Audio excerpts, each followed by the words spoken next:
Good evening from Blue Devil Gymnasium on this Friday night, December 8th. This is Quincy High Blue Devil basketball, Western Big Six style. And before we get into the broadcast tonight, we've got some sad news for Blue Devil fans out there. Jeff Spear, who's been fighting cancer for the last couple years, lost his battle earlier today. We wish the best in thoughts and prayers to the Spear family and his wife Teresa, who was just a saint during this last couple of years. Of course, Jeff Spear, for those who do not know, big-time Blue Devil fan and always had his tennis shoes on. As Coach Hanks told him a long time ago, when you're in this gymnasium, wear your tennis shoes. I don't care if you're wearing dress clothes. That's why I'm following the lead these days. So anyway, our thoughts to the Spear family. Now we twist around tonight as the Quincy High Blue Devils coming in 5-0, 2-0 in the conference, taking on the Sterling Golden Warriors, 6-1, 1-1 in the conference. Sterling had the big victory over Moline by 4 points, but then turned around and got blown out by Rock Island. We'll be breaking that one down here in the pregame show. Of course, these two teams faced each other last year, as always, twice in the season. On December 9th, 2022, here in Blue Devil Gymnasium, Quincy jumped out to a 14-11 lead, 6 at halftime. It got 6 in the third quarter, and the Devils won 62-52. Leading the way for the Devils was Dom Clay with 16 points. Camden Brown had 8. Check that, he had 13. That's an and sign.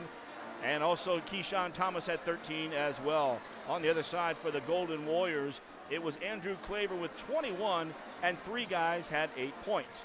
Both teams turn around at the end of January on the 27th, 2023 at Homer Musgrove Gymnasium. The matchup again, a close one. Sterling started off the lead and led by 1 at half. Devils would come back and win 57-45. Thomas had 18, Loncourt 17. Austin and Claver on the other side, 17 and 16. So here's the first matchup of this year. And Coach Pettit, this is one of the best games in the conference, no doubt about it. And Sterling's one of those teams where we're not real sure. Again, they hit 12 threes against Moline, but then got 11 threes thrown at them against Rocky. Oh, yeah, and to be honest with you, Sterling is one of those teams that with the two-headed monster with Claver and with Austin, Claver probably guarded Loncourt the best of anybody we saw all year long, guarding, Bradley Loncourt. Austin, big kid, 6'7", they got him listed at 270, great outside shooter. We'll see if he has developed his inside game. If he did that, he's going to be a load tonight.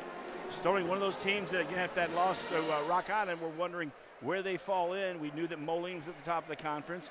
East Moline's playing much better basketball as well, and so we look at that. And Rock Island's gotten better, obviously, as they blew out the Sterling team out here. So the conference looks like this right now. Quincy, East Moline, and Rock Island all at 2-0. We'll talk about that in our break after talking to Coach. Sterling and Moline are tied at 1-1, and then we got the last three teams, Galesburg, Alamet, and Geneseo at 0-3. We also got the release today of Collinsville for the Blue Devils, as well as State Farm for the Raiders and the Quincy High girls who are going up there in the large school, and we'll have a chance to talk about that as well. Let's turn it over to Coach. And, of course, his comments are always brought to you by Quincy. It was Quincy Honda. It's now Cunis Honda and Cunis Hyundai as we pull up his interview here. Pre-game show, and joining me, head coach of the Blue Devils, Andy Douglas. Coach, we had a Tuesday game, put up 86 points against 34 against Galesburg. They're a little weak, but we had a real good lineup, I thought, from the top all the way down to the guys all the way down at the bottom who had a great game. Yeah, it's a full roster. I mean, when you look at our group, it's obviously the guys that are starting out there, and 1 through 8 that play a lot, 1 through 9 that play a lot. But the rest of the guys compete, and they got out there, had their time, and there was no let up, so it was good to see. Yeah, especially Eckhoff and Talton and some of those guys down there that we don't see normally. Right. So, all right, so tonight we've got Sterling. This is going to be a real good matchup, 6-1, 1-1 in the conference. A big victory over Moline by 4, but then they just got shellacked by Rock Island. So obviously Rock Island's a little bit better because we know Sterling's good. Well, and Sterling didn't play anywhere near where they were capable of playing. They made 12 threes against Moline to knock them off, and then Rocky turns around and knocks down 11. It's a team that's always hungry, but when you suffer a loss like that, especially on your home court, you want to change that, and they're going to look to do that tonight. Little pregame music here in the locker room there from the team. So you never know what you're going to get. Yeah, it's all good too. So, all right, good week of practice, and we've only had a couple days. Yeah, no, but it's important. These 2 days, and when you look at our schedule, when we're going Friday, Saturday, Tuesdays, a lot of Tuesday games this year. But you don't have a ton of time to practice. So when you get into the gym, you're sitting in here watching film. You got to make sure that you're coming in focused. And it's not easy when you're traveling. Galesburg's a quick trip, but when you're traveling and then you got to get back and you got to get homework done, and you can't show up late the next day, or we're running extra. It plays a toll on you. So we got to make sure that we're focused every day, and these guys did that this week. Well, we know Sterling and the Golden Warriors. They've got Claver, as well as Lucas Austin, 6'7", shooting from outside. So, and that's pretty well been the last few years. So that's the key. What kind of supporting cast they got this year? Well, it's funny because a couple of our guys said, "Man, it seems like these guys have been here forever." And I said, "Man, that's kind of what everybody's saying about you guys." We got some guys that seem like it's been forever. But it's not just those two. I mean, when you're knocking down 12 threes, they're putting 5 guys on the floor that can shoot the ball. Claver does a phenomenal job of getting to the paint and creating. He's a lefty, so that's a little different for some of our guards guarding that. But tonight it's going to be a test of, our energy defensively and our focus defensively. I thought against Galesburg, we took a step in the right direction. And granted, they weren't, as talented as Sterling, but, your energy has to be there. Your attention to detail has to be there. And we're going to need that from the start against Sterling. Yeah, I'd look at it after that and say, we get done with this. We got a couple non-conference games. Yeah. As we go Chaminade on one night and come right back with Webster Groves, and not looking ahead, but that at least will give us a break from the conference. Yeah.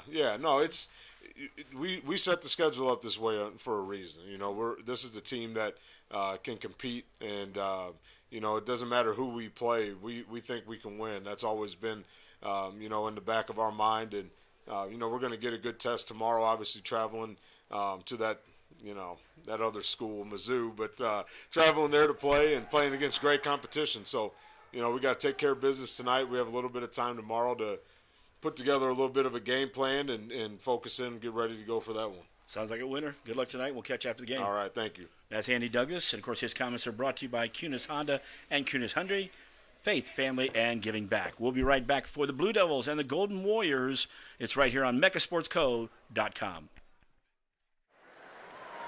And welcome back to Blue Dove Gymnasium. Jeff Wellman along with Dave Pettit as we get ready for tonight's contest out here. And this, like we said, is going to be one of the tests. We talk about it all the time. You've got to win the game at home and then turn from there and pick up as many, for us, every one on the road. Well, they used to say win all the home games and split on the road, and you'll be within shouting distance or, in first place. So, once again, you got a home court advantage. You got to take advantage of it tonight. Well, if we look at the last few years, we've been, starting off with East Moline on the road and then coming back home. So for this year, being on the road at Galesburg, we'll have this game, of course, at home. And we've got East Moline next week, so we'll pick them up before Christmas. And then next thing you know, it's Christmas time. And speaking of the schedule tonight, Quincy's hosting Sterling. Good game there. Galesburg, East Moline. You would think East Moline would be able to pull that one off, although it is at Galesburg. Geneseo Alleman, very good game for them. And so that's somebody's going to get a win tonight in the conference and move up. And then rounding it out, Moline and Rock Island. Oh, that's going to be a good one. That's the other good game at the top of the conference there. And I think that one right there, obviously Moline is set. They don't want to lose a second game. Well, nobody wants to lose a second game. But Rocky, coming in behind that, they're going, look, we're up in the driver's seat right now. It's early in the season, but it's a lot better than being behind. Well, you know, Rock Island's playing very well right now, and a usual Rock Island team, they're going to get after you man-to-man. They're going to get in your grill. They're going to run the floor. They're going to press. You know, they want to make it ugly and fast. And, you know, if they can, you know, force teams to try to play to their tempo, they'll be a tough out in the Big Six. Indeed. If we look at it, of course, the Blue Devils 5-0. We mentioned that at the start of the broadcast. 2-0 in the conference. Great tournament here Thanksgiving. That's where we were last. When you had Wendell Phillips, Tinley Park, and Lamphere wins there. Coach, here's a good one for you here in our pregame. All right, if I told you, looked at the first 5 scores, what would you say maybe the score tonight should be for us? We've gone Phillips. Well, I'm going to say let's go. Shoot. Well, you know, the big thing is on the defensive side of the ball. You know, how we're going to guard, you know, Sterling and how we're going to shut them down. You know, Sterling, you know, you look at their wins. Shoot, they scored 76 against Moline. You know, 73 against the Chesney Park Harlem, which is up by us. You know, I could see like a 65-55 game, you know, in that vicinity. All right, but now look at this real quick, Coach. First game, we scored 69 against Phillips. Second game, we scored 69 against Tinley Park. Third and fourth game, we scored 64 in both those games. So with an 86, you'd say, are we going to put 86 up on Sterling tonight? I don't think so. I don't think so. Sterling's too fundamentally sound.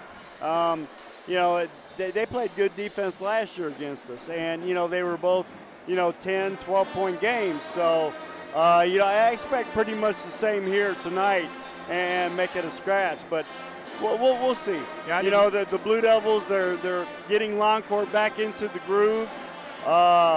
You know, getting everybody acclimated again. Might take a couple of games. And that was just amazing. I didn't really pay that much attention, you know, as we've been bouncing around town with all 4 teams. And when I saw the 69-69, 64-64, yep, I thought, well, now if we throw up 86 there and just do that all season long, that'll be quite interesting. So good night, though, for basketball out here, and a good crowd coming in. We did get the assignments for Collinsville. I think we talked about it, but we didn't really break it down there. Collinsville will be playing Oakville, Missouri. It'll be at 2:30 in the afternoon on the first day, December 27th. Good matchup, and I imagine Oakville's got a good basketball program, so they're in the tournament. That's always a key there. And then you looked at the other 2 that we mentioned, the Quincy High girls. First time they're up in Bloomington this year, and they get a 6:30 game that night at Bloomington High School. And then the Notre Dame Raider boys, they're up there as well, and 9:30 at night for their basketball game. They will be at Normal West for the first round, and then they shift over to the Shirk Center at Wesleyan. And of course, the ND girls, they take the holidays off, and that's fine because right before the holidays, Orrin loads them up. So, and I can't believe we're already talking. Well, I can believe we're talking Christmas. We start talking about that usually in about September, October, and then as soon as Halloween and Thanksgiving are out. But just a great schedule that they put together. And what am I talking about? Tomorrow night after this great conference game, it's down at Mizzou. Haven't been there since Illinois played Missouri at the Checkered Dome way back in the day in the early 90s. And it's going to be a great matchup as we play Chaminade at the Norm Stewart Classic. And I'm not sure he'll be out that late, but I have talked to George Schultz, and George has called his former mentor and coach down at Mizzou. As he said, Norm really likes Quincy too. And Shuck Daddy and I were talking about it a little bit before the ball game, and he said, oh yeah, and he goes, and I kind of forgot that Shuck, I knew he graduated down there. He was the beat writer for Mizzou, so he followed Mizzou and has some great stories, and we'll be joining him a couple times for lunch and talk about them. Well, you know, I remember my junior year, they were recruiting Barrymore and Robin Bumbry, and we went down and watched Mizzou play, I believe it was Kansas, you know, down there and sat like right off the floor. And Coach likes that. Isn't Coach a Kansas fan? Huh? Is Coach the Kansas fan, isn't he? Coach Douglas? I believe. That's why we heard that comment from on that. I know he's not a Duke. It's not Duke. I think that's Coach Meyer across town. So, well, there's the buzzer as we get ready. Full house, and I'll tell you, if you're not here, come on out here because tonight is the night for pom-pom routine. So at halftime, there's an extended halftime, and we'll be watching the pom-pom squad. We missed it last year, and it's always exciting to watch the on both sides of the town, but awesome stuff. Debbie Bradshaw did that for years. Now I believe it is Kurt Stuckman's daughter-in-law, if I'm not mistaken. And here go the lights, and we'll follow the action. First is going to be the national anthem, so we will stand. We'll take our hats off. We'll cross our hearts, and we'll honor all those and our national anthem.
Another great job there by the Quincy High band.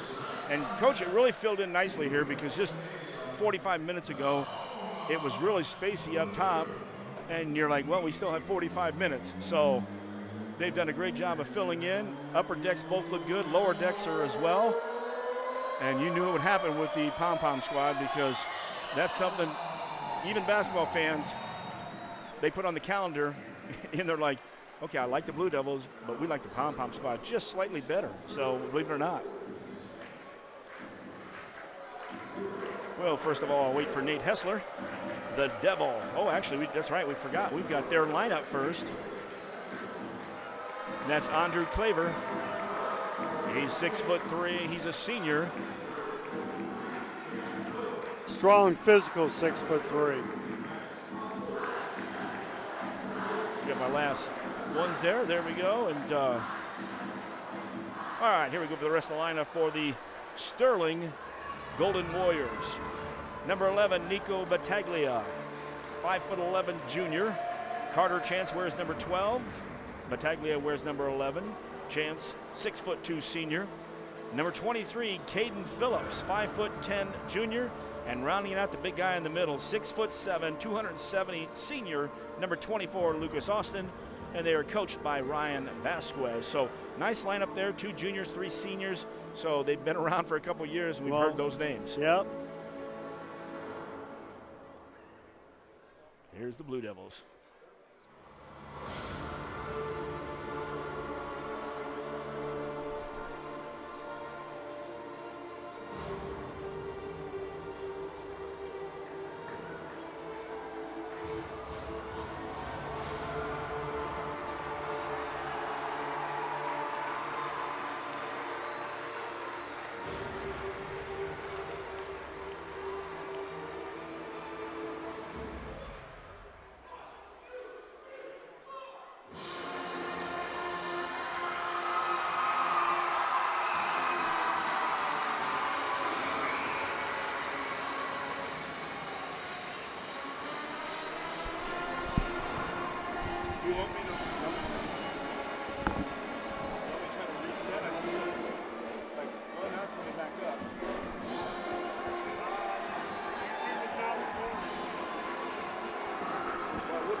And we are back out here at Blue Devil Gymnasium. Nate Hessler, the Blue Devil is done.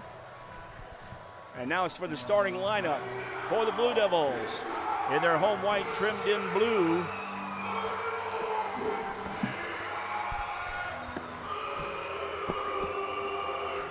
As you can hear the public address announcer making the call. Here's the way the Blue Devils will end up. Number 3, Ralph Wires, a 5'10" senior at guard. The Wires boys have been doing a nice job in and out of the lineup. They're doubling up. Camden Brown, number 4, is a 6'5" senior. Camden's having a great senior year to start off. Missing that sophomore year. Tyler Sprick wearing number 10, 6'3" senior. Don Clay gets the start tonight. They're still using BL3 as a sub off the bench. Don Clay wears number 14, 6'3" senior. And the big man in the middle, number 42, Keyshawn Thomas, 6'6" senior. And Keyshawn right now averaging about almost 15 and a half by Camden Brown, 10 by Longcourt back in the lineup. And you've got almost 9 by Sprick, 9.5 by Wires, and Dom Clay averaging just over 7 points a game. And from what I've seen, Keyshawn has, taking his level of play up to the next level. He's thinned down a little bit, got a lot stronger, worked on his shot, worked on his game all summer. He's looking really good. And the prelim game, the sophomores from Quincy High won 64-48 for the victory out there. Good job there, sophomores. Band's rocking. The rest of the band's rocking. Guitar player now is behind the tuba players. Yep. Bob Balcom, Brad Gooding, and Rick Gingebacher, your officials tonight. And Gooding does a nice job as Balcom doesn't throw it up high enough. Bob's been around for a lot of years out there, doing a heck of a job. He used to work with Kerry Anders for many, many, many years. Brown in the center circle. And he beats Claver up for the tip, so Devils will have the basketball. Glad you're listening to us on meccasportsco.com. Sterling starts out in a man. Keyshawn at the top. Goes inside Osborne. Actually, Osborne starting now. Keyshawn, nice dribble from the right side, but had his shot blocked by Phillips. Left side 3, no good. Weak side rebound. Dom Clay, nice rebound by Clay. Nice way to start off. Drop it down to the block on the right. Spin move. Nice step down. Good play. Thomas missed the shot, but a good-looking move. Oh, yeah, nice-looking move. Basically, that's one missed layup that we've had so far, and, yeah, because that should have went down. That's the problem we had last night with the girls at Galesburg. Driving down the lane and looking into the corner. Carter Chance was there. Only problem was his man in the corner made a cut to the basket, and he threw it out to our cheerleaders all dressed up tonight in Christmas fashion. Well, hey, 'tis the season. Indeed. And that was the theme tonight as they ran out. Camden Brown had Claver on him. Works to the right side just off the right elbow. Oh, and it's dropped down after Camden knocks his man down. Good. Camden gets the first score as Battaglia got bumped and went down on the floor. Devils back on defense, and a 3 from the left corner. Battaglia says, okay, you got me that time, but now steal. Wires with a steal, gets to the Keyshawn. He comes back up to the top. Clay misses a 3, but a good second opportunity, and almost Wires again knocking the ball away. In transition, 4-3 still. Devils back, man-to-man. Check that. Yeah, they are matching up. Yep. They do a little bit of shifting out of that sometimes. It throws us down the baseline. Battaglia partially blocked, went off the corner. Battaglia got it back.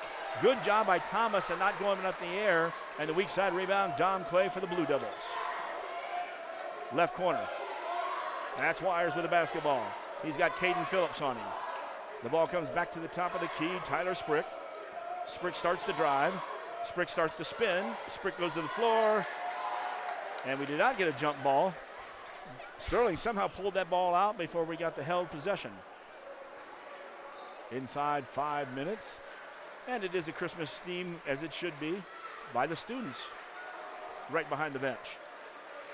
Ball goes into the left corner. That is Phillips. Back to the top. Osborne. Maddox Osborne, the big boy, hits a three-pointer. That's 2 threes and a 6-4 lead by Sterling.